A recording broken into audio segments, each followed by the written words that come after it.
The kids. All right. Yeah, Yeah, it's got only got 16 minutes on there, but we can always spend 5 minutes downloading that off of there and then do more. But anyways, that's what we have. We've been camping, so we haven't been too electronically connected.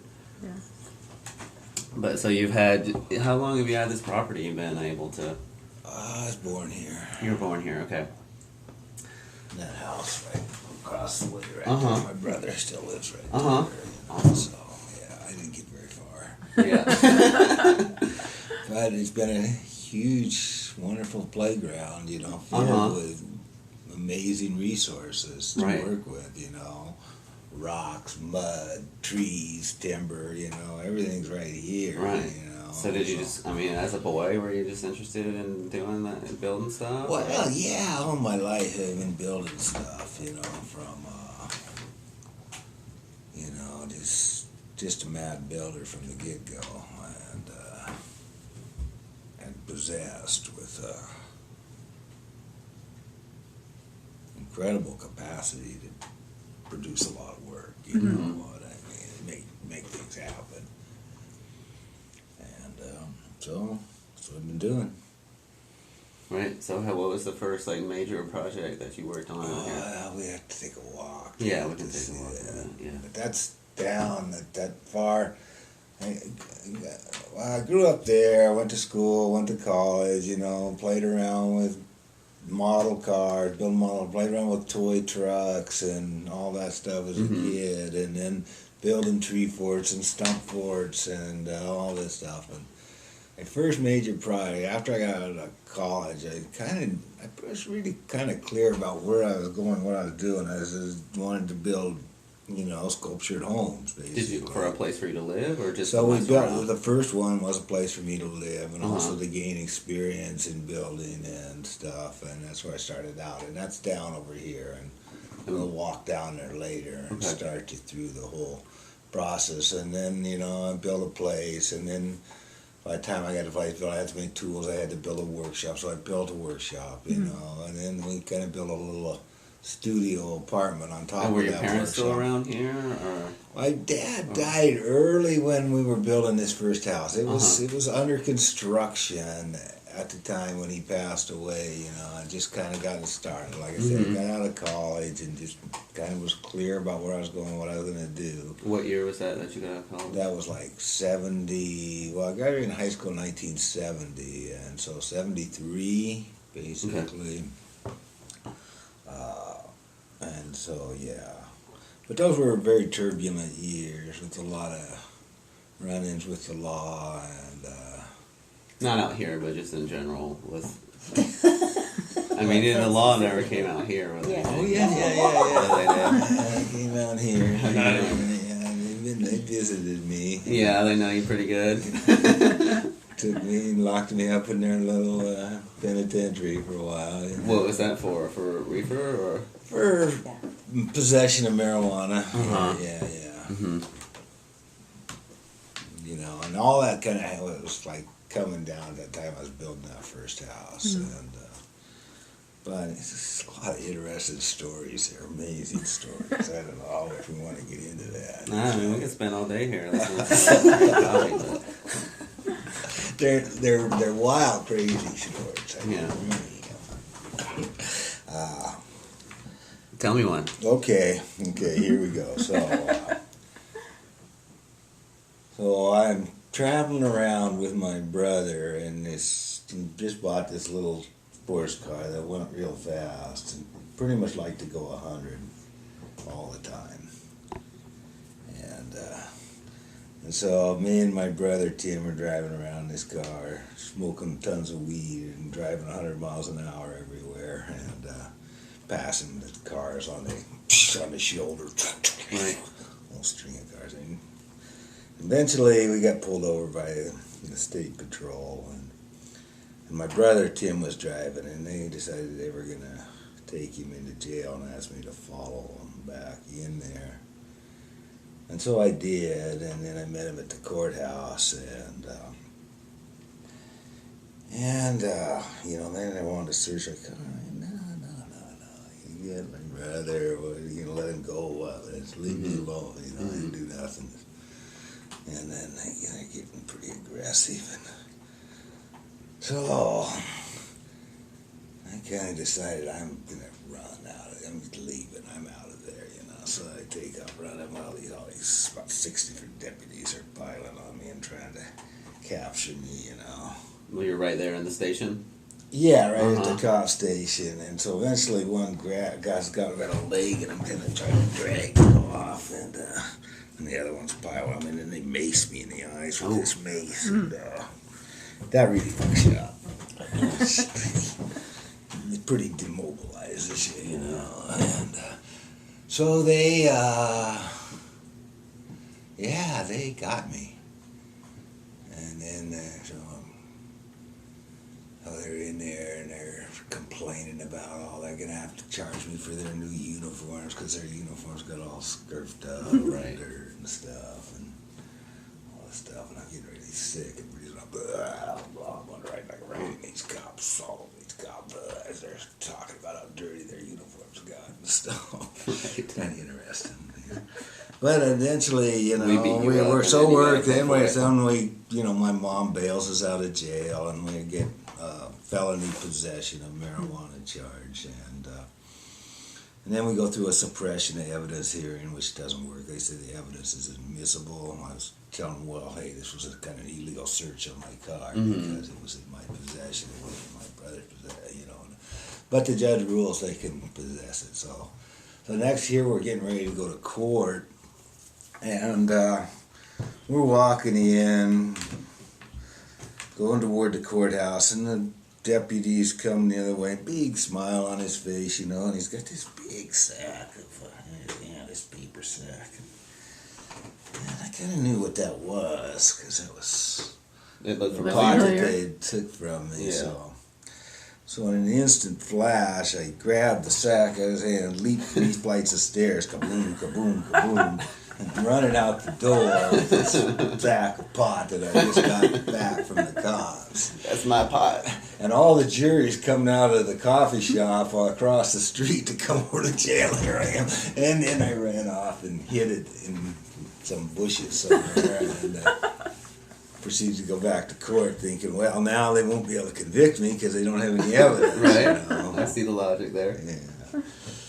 And the prosecutor's pretty furious about that time. They're like, where's this stuff? What stuff, you know? And so he says, okay, we're gonna charge you with obstruction of justice, grand larceny, and possession of marijuana count 2. Right, again, for the same pot. Yeah. So they take me to court, and then the jury, of course, and the next day in the newspaper says, defendant steals evidence from courthouse, blast across the whole paper. And so was this here in Satro Woolley? No, this was over Eastern Washington. We were traveling. We'd been to a kind of family reunion in Utah, and we were traveling back through Eastern Washington, go see some cousins of ours up by Spokane. And it was in Colfax, Washington, was where this all came down. And so they ended up convicting us on the first count of possession of marijuana, and then they arrested me after court. After being convicted, they arrested me again for grand larceny, obstruction of justice, and possession of marijuana. And my lawyer's having a cow. He didn't. Did they find the pot that you hid in the bush? No. We got the pot back. Yeah. We smoked the pot. That's the best part of the story is we got the pot back, you know. But in the whole process of this thing, you know, I was on probation already for a minor possession, and I ended up just making a deal with them that if they dropped obstruction of justice and grand larceny, I would go down on 2 counts of possession. And so I'm thinking all the time, well, I'm going to go to prison and stuff. And I kind of convinced it out already. And at the prison system at that time, there was a pretty good chance that I would get a better deal there than sitting in their county jail for 90 days or whatever and eating you know, Hot dogs. Oatmeal. Whatever they not serve. very good food. Yeah. Not much to do, you know. So I go ahead and decide, well, I'm going to do this. I'm going to go to the prison system and do my time or whatever. And then all of a sudden, a prosecutor and a judge are all trying to talk me out of it. You know, like, no, you want to stay in our jail. You know? Really bizarre stuff, you know. But as it turned out, I ended up telling them. So they sent me to the prison system, and I went in the chain gang, and they chained me up, you know, chains on my ankles, chains on my wrists, chained to 24 other people in this chain gang, and all these shotgun guys around escorting us into this bread bin and locking us in the back. And they lock us all in the back, and he opens this little drawer up at the front, and he hands cigarettes out. And 23 out of 24 people take a cigarette and start smoking. I didn't smoke cigarettes at the time and didn't have any interest in it, but I thought, oh, this is really curious. Here I'm going to jail for smoking this One plant. and they're handing it out. This other one. This more toxic one. It's more toxic and more deadly. It kills thousands of people a year. Marijuana never killed anybody. Ever. In the whole history of the drug, it's never one person death can be accumulated to marijuana. It's ridiculous law. You know? That's a good point. So, really stupid.